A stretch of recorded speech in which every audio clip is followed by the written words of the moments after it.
Hey everybody, welcome back. This is Stryker with another episode of our Let's Try the Witness. And today we are going to take a shot at watching this video to start the day off. I am a little concerned that we may get hit with another copyright issue, like I did on the last one. You guys noticed a good portion of that had to get cut out. I hope that that's not the case. But if it is, this video will end up being shorter again, just like the last one. So I guess bear that in mind. I don't know how long this video is, so that's why I kind of want to start an episode with it. And so, by a backhanded, upside-down argument, was predicted that there is in carbon a level at 7.82 million volts, and then experiments in the laboratory with carbon show indeed that there is. And therefore, the existence in the world of all these other elements is very closely related to the fact that there is this particular level in carbon. But the position of this particular level in carbon seems to us, after knowing the physical laws, to be a very complicated accident of 12 complicated particles interacting. So I wish to illustrate by this example that an understanding of the physical laws doesn't give you an understanding in a sense of understanding significance of the world in any way. The details of real experience are very far often from the fundamental laws. There are, in a way of speaking, in the world, we have a way of discussing the world which you could call, we discuss it at various hierarchies or levels. Now, I don't mean to be very precise, there's a level, there's another level, there's another level, but I will indicate by describing a set of ideas to you, just one after the other, what I mean by hierarchies of ideas. For example, at one end, we have the fundamental laws of physics. Then we invent other terms for concepts which are approximate, who have, we believe, the ultimate explanation in terms of the fundamental laws. For instance, heat. Heat is supposed to be the jiggling, and it's just a word for a hot thing is just a word for a mass of atoms which are jiggling. For that, fundamentally, we should think of the atoms jiggling. But for a while, if we're talking about heat, we sometimes forget about the atoms jiggling. Just like when we talk about the glacier, we don't always think of the hexagonal ice snowflakes which originally fell. Another example of the same thing is a salt crystal. Looked at fundamentally, it's a lot of protons, neutrons, and electrons. But we have this concept, salt crystal, which carries a whole pattern already of fundamental interactions, or idea like pressure. Now, if we go higher up from this, in another level, we have properties of substances like refractive index, how light is bent when it goes through something, or surface tension, the fact that the water tends to pull itself together, is described by a number. I remind you that we have to go through several laws down to find out that it's the pull of the atoms and so on, but we still say surface tension, and don't worry when we're discussing surface tension of the inner workings, always. Sometimes we do, sometimes we don't. Go on, up in the hierarchy. With the water, we have the waves, and we have a thing like a storm. We have a word for storm, which represents an enormous mass of phenomena. Or sunspot, or star, which is an accumulation of things. And it's not worthwhile always to think of it way back. In fact, we can't, because the higher up we go, we have too many steps in between, each one of which is a little weak, and we haven't thought them all through yet.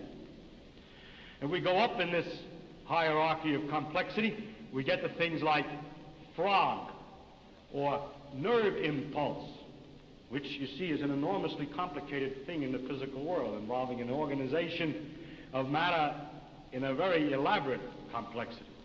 And then we go on, we come to things, words, and concepts like man, and history, or political expediency, and so forth, which is a series of concepts that we use to understand things at an ever higher level. And going on, we come to things like evil, and beauty, and hope. Now, which end is nearer to the ultimate creator, or the ultimate? So if I make a religious metaphor, which end is nearer to God? Beauty and hope, or the fundamental laws? I think that the right way, of course, is to say that the whole structural interconnections of the thing is the thing that we have to look at. And that the sequence of hierarchy, that all the sciences and all the efforts, not just the sciences, but all the efforts of intellectual kind, are to see the connections of the hierarchies is to connect beauty to history, is to connect history to man's psychology, the man's psychology to the working of the brain to the neural impulse to the chemistry, and so forth, up and down, both ways. And today we cannot, and there's no use making believe we can, draw carefully a line all the way from one end of this thing to the other. In fact, we've just begun to see that there is this relative hierarchy. And so I don't think either end is nearer to God's.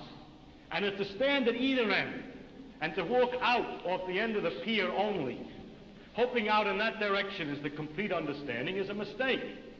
And to stand with evil and beauty and hope, or to stand with the fundamental laws, hoping that way to get a deep understanding of the whole world, with that aspect alone, is a mistake. And it is not sensible either for the ones who specialize at one end and the ones who specialize at the other end to have such disregard for each other. They don't actually, but the people say they do. So. But that actually the great mass of workers in between, connecting one step to another, are improving all the time our understanding of the world, both from working at the ends and working in the middle. And in that way, we are gradually understanding this connection, this tremendous world of interconnecting hierarchies. If you expected science to give all the answers to the wonderful questions about what we are, where we're going, what the meaning of the universe is, and so on, then I think you could easily become disillusioned and then look for some mystic answer to these problems. How a scientist can take a mystic answer, I don't know, because the whole spirit is to understand. Well, never mind that. I don't understand that. But anyhow,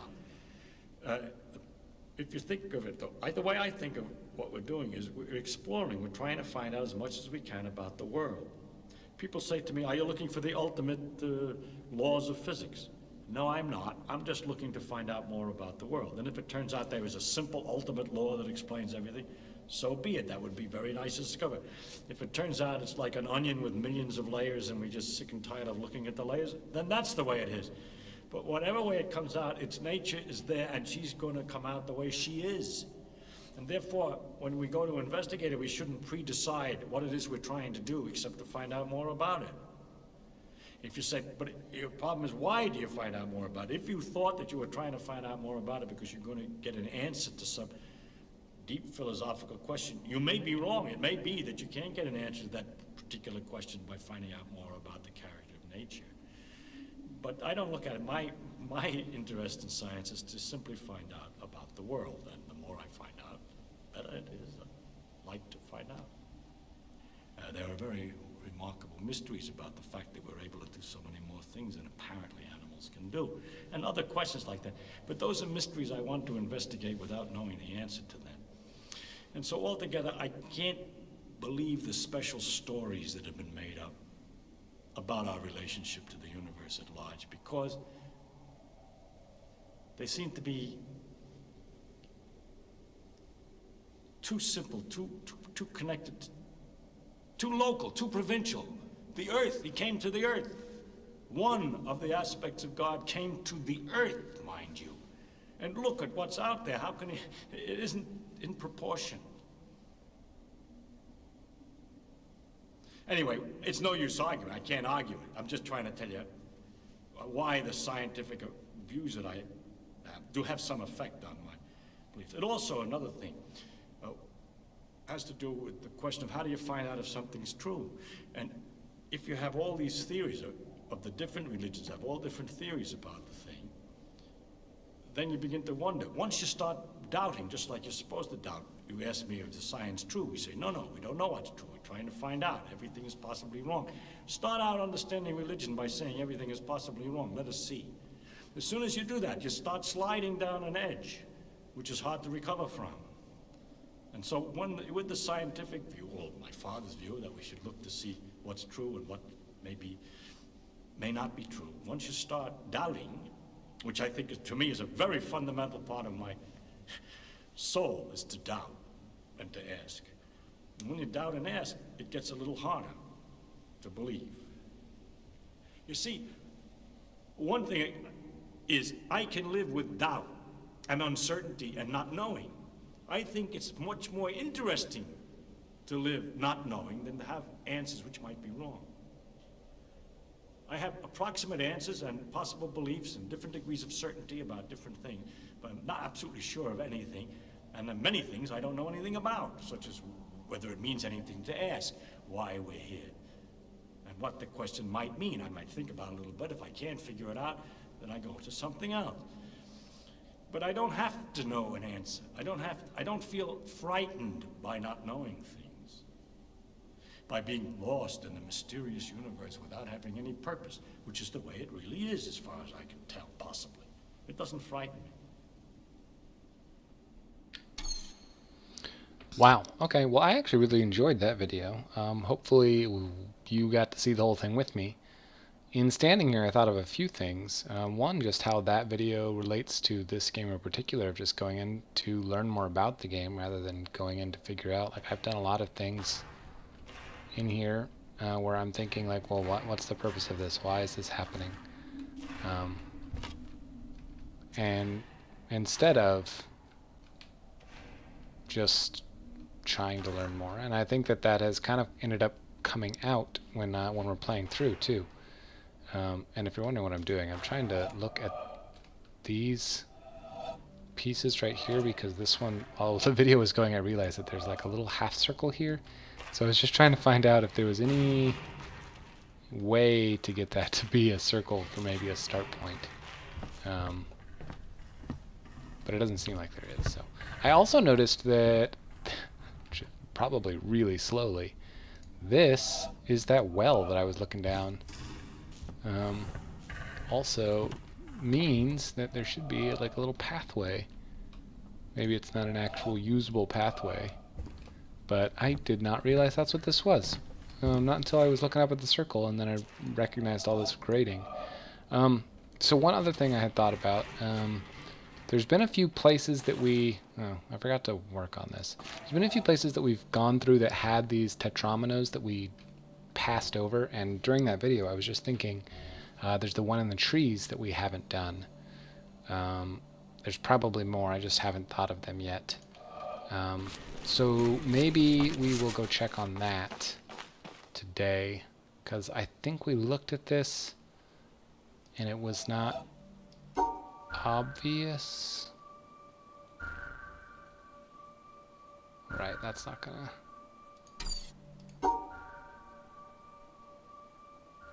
Does this work? I guess so. I couldn't remember if it counted this square or not.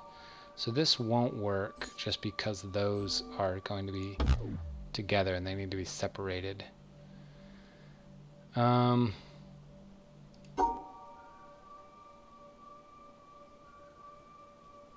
Is there any way to get... There's really no way to get this out of here.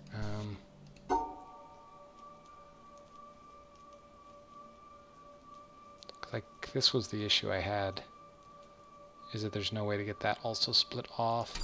I was trying to think of a creative way to like do something like this, and then like this would almost work, except that this is still with the black square, and I believe the key here is to separate them out, which is hard to do when you're trying to get these 4 sets of 2s in this particular layout, because that could be done, but then that doesn't work.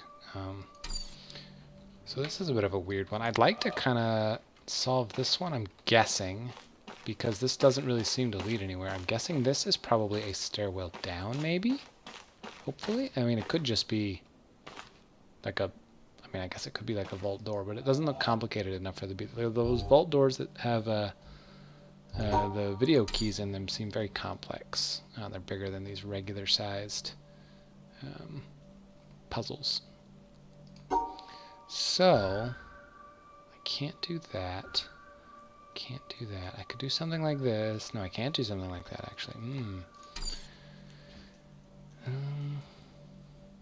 Could I do this? Hold on a second. Oh, dang it. Thought that was a great idea. Maybe it still is a great idea.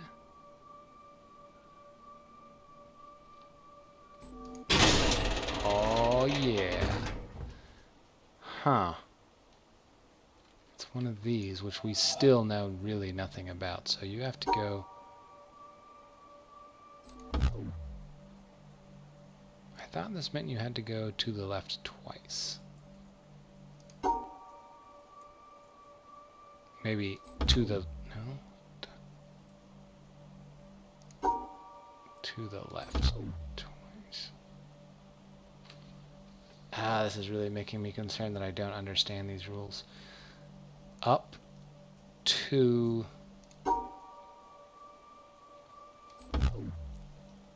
I shouldn't have to go down like this.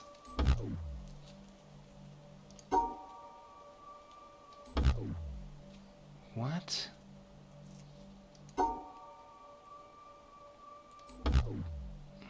Oh.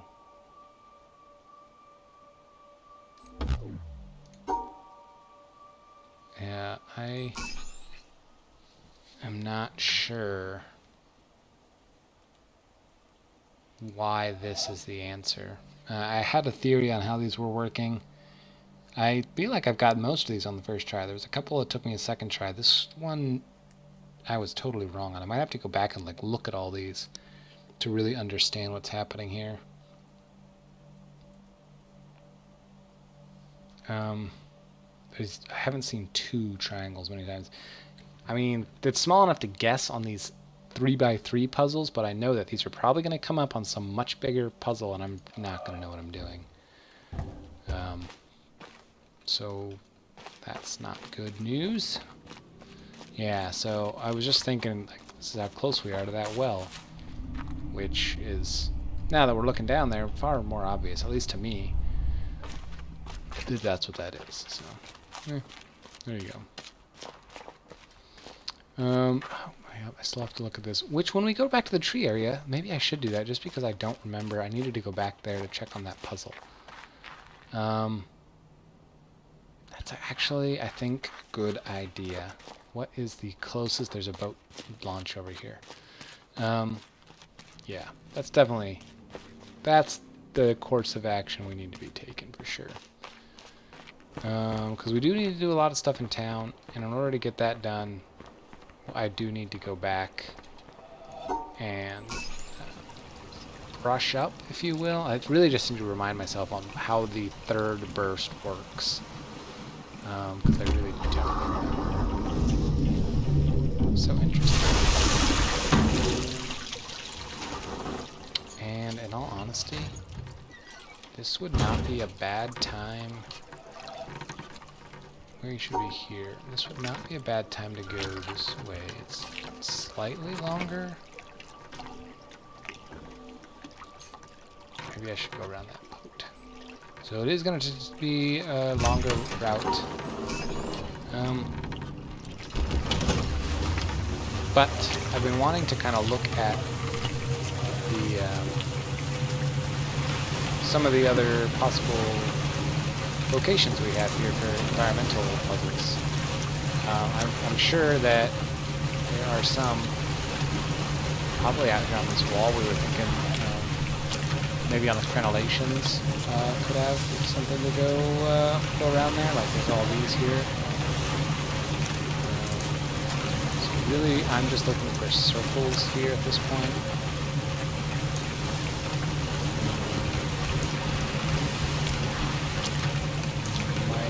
There's definitely a lot of like pathways that I see.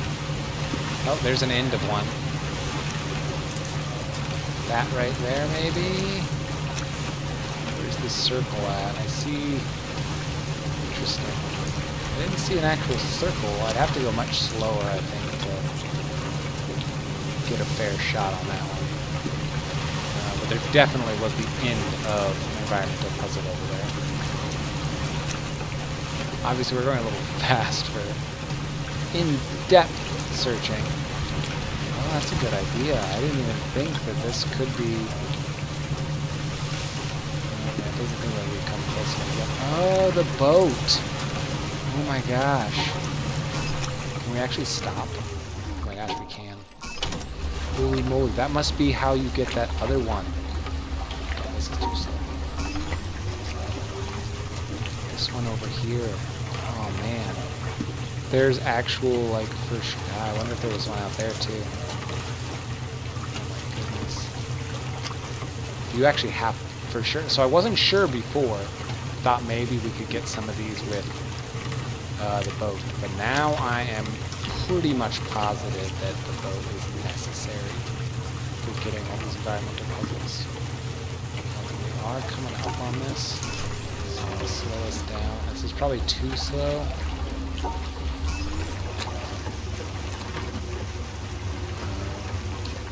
This is the one I want to get. There was definitely the other one out there at the castle over here.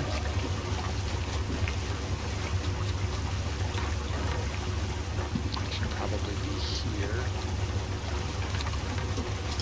Yeah, this is definitely going to work. I mean, assuming I can actually get it to...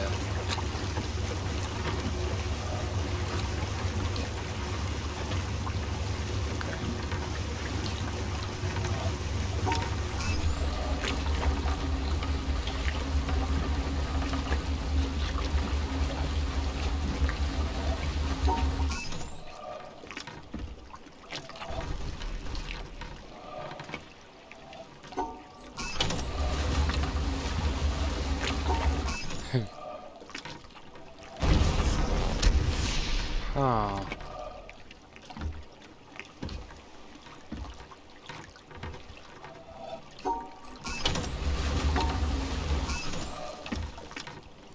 Well. Oh no, I have to be going the other way. Are you kidding me? Can I turn around here?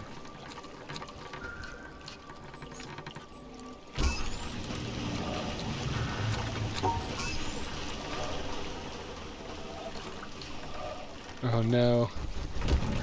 Oh gosh. So, you have to be going this way.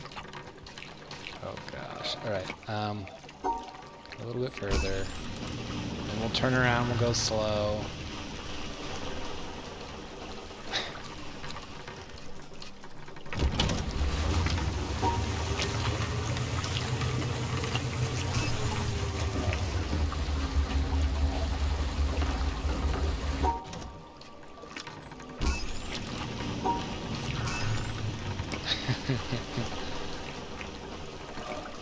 Okay, here we go.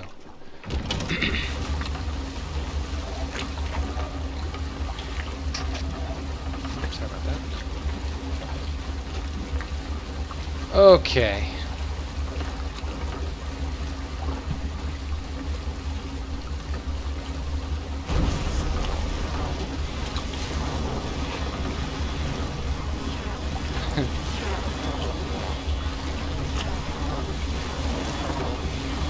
There's definitely not anything to do the other way because it gets blocked by the rock.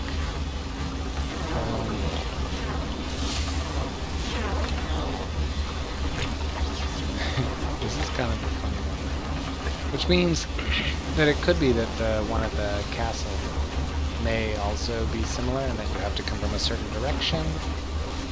But I definitely need to look at that more to find wherever that starting point is.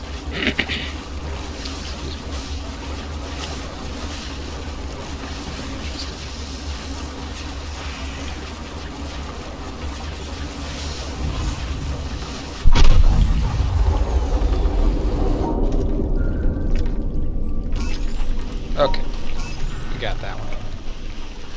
Ended up being a little more of a detour than I thought. We only have about 5 minutes left.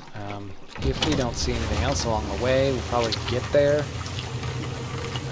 Oh, that's the other thing that I thought about while I was watching that video is I was looking at the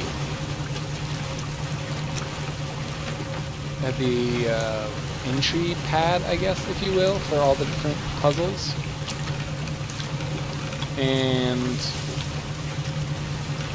I thought I saw kind of a pattern emerging, so I was gonna just guess on another one. I'm tempted not to, and just to wait, and eventually I'll get it from finding the right bunkers or whatever, but I was really, like, you can see that there's, like, a lot of these clouds are very line-like. Oh, right, it's only to stop there, too. Actually.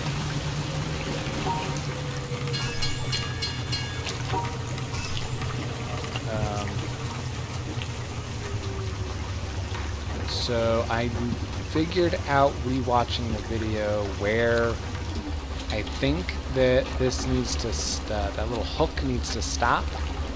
I did not see the control pad you guys said was super obvious in the videos.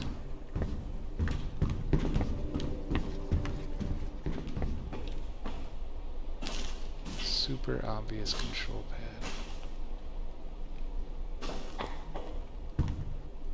It's not like out here or something, is it?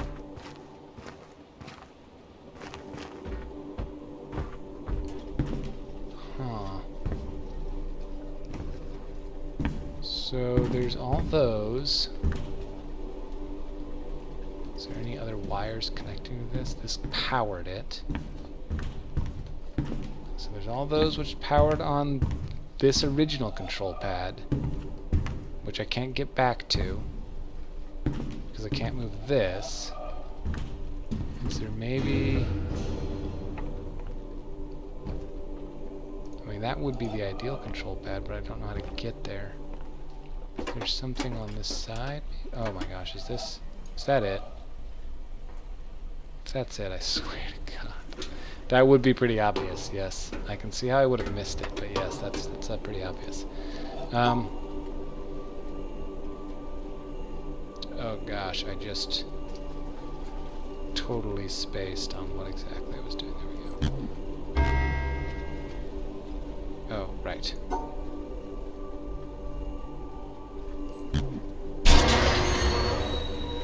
So that should create somewhat of a circle over here. I see that shadow coming up. There, see, there's the circle. Perfect. Now...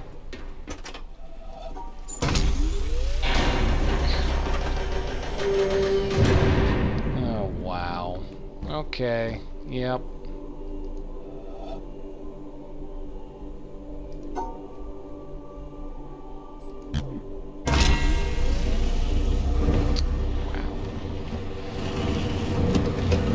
There's definitely another one there.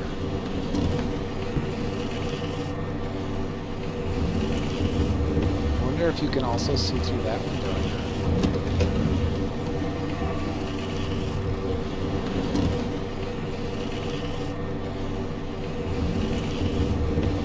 Yeah, that definitely makes a full line. Okay, let's... This is going to end up being the last thing I do. I'm not going to take that because it's super slow.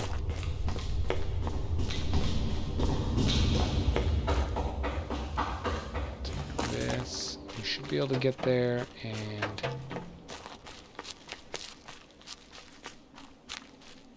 Oh, that's something I had not considered.